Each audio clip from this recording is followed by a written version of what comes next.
ದೇಶದ ಹೆಮ್ಮೆಯ ಪ್ರಧಾನಮಂತ್ರಿ ನರೇಂದ್ರ ಮೋದಿಜಿಯವರು ಈಗಾಗಲೇ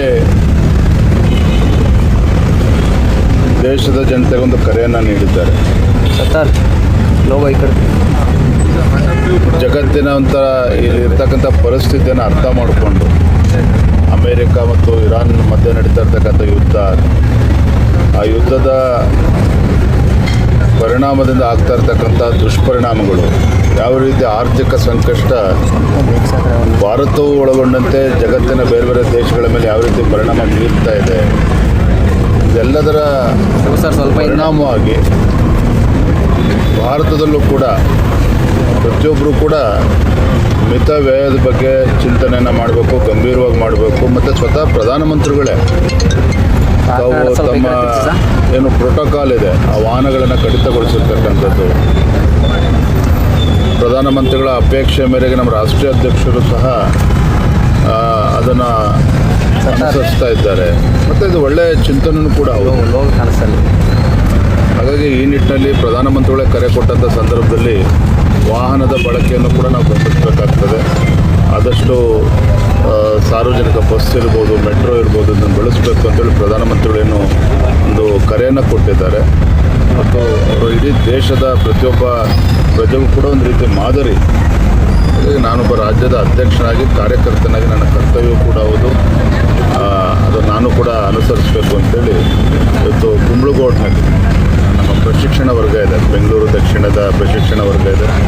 ತದನಂತರದಲ್ಲಿ ರವಿಶಂಕರ್ ಗುರೂಜಿ ಅವರನ್ನು ಭೇಟಿ ಮಾಡಿ ಅವರ ಆಶೀರ್ವಾದನ ಪಡೆದುಕೊಂಡು ವಾಪಸ್ ಬರ್ತಾರೆ ಮೆಟ್ರೋದಲ್ಲಿ.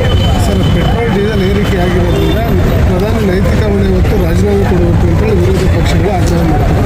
ಸರಿ, ಆ ರೀತಿ ಪೆಟ್ರೋಲ್ ಡೀಸೆಲ್ ಯಾವುದಕ್ಕೋಸ್ಕರ ಜಾಸ್ತಿ ಆಗ್ತದೆ ಬೆಲೆ ಗೊತ್ತಿಲ್ವಾಗದೆ ವಿರೋಧ ಪಕ್ಷದವರಿಗೆ, ಕಾಂಗ್ರೆಸ್ನವರಿಗೆ.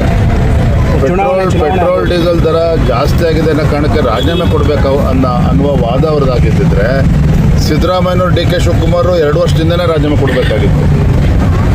ಯಾವುದೇ ಬೆಲೆ ಏರಿಕೆ ಇಲ್ಲದೆ ಇದ್ದರೂ ಸಹ ನಮ್ಮ ರಾಜ್ಯದಲ್ಲಿ ಬರೆ ಎಳೆಯುವಂಥ ಕೆಲಸ ಮಾಡಿದ್ರು. ಪೆಟ್ರೋಲ್ ಡೀಸೆಲ್ ಮೇಲೆ ತೆರಿಗೆನ ಹೆಚ್ಚುಗೊಳಿಸುವಂಥ ಕೆಲಸವನ್ನು ಕೂಡ ಮಾಡಿದರು. 4-5 ಬಾರಿ ಮಾಡಿದ್ದಾರೆ. ಹಾಗಾದ್ರೆ ಎಷ್ಟು ಸಲ ಸಿದ್ದರಾಮಯ್ಯನವ್ರು ಯಾವ ರಾಜೀನಾಮೆ ಕೊಡಬೇಕಾಗಿತ್ತು? ಚಟಕ್ಕೋಸ್ಕರ ಮಾತನಾಡೋದಲ್ಲ.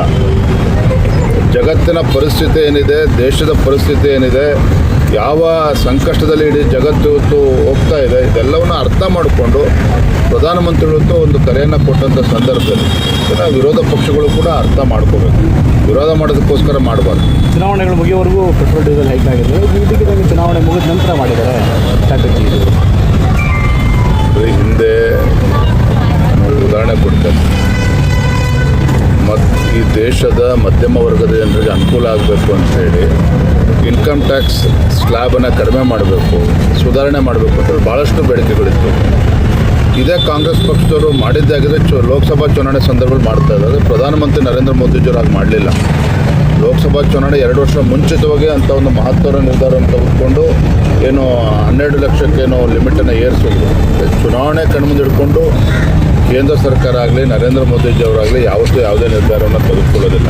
ದೇಶದ ಜನರ ಹಿತದೃಷ್ಟಿಯಿಂದ, ಬಡವರಿಗೆ ಅನುಕೂಲ ಆಗಬೇಕು ಅನ್ನೋ ದೃಷ್ಟಿಯಿಂದ ಯಾವುದೋ ಉತ್ತಮ ನಿರ್ಣಯ ಯಾವ ಸಮಯದಲ್ಲಿ ತೆಗೆದುಕೊಳ್ಬೇಕು ತೆಗೆದುಕೊಳ್ತಾರೆ.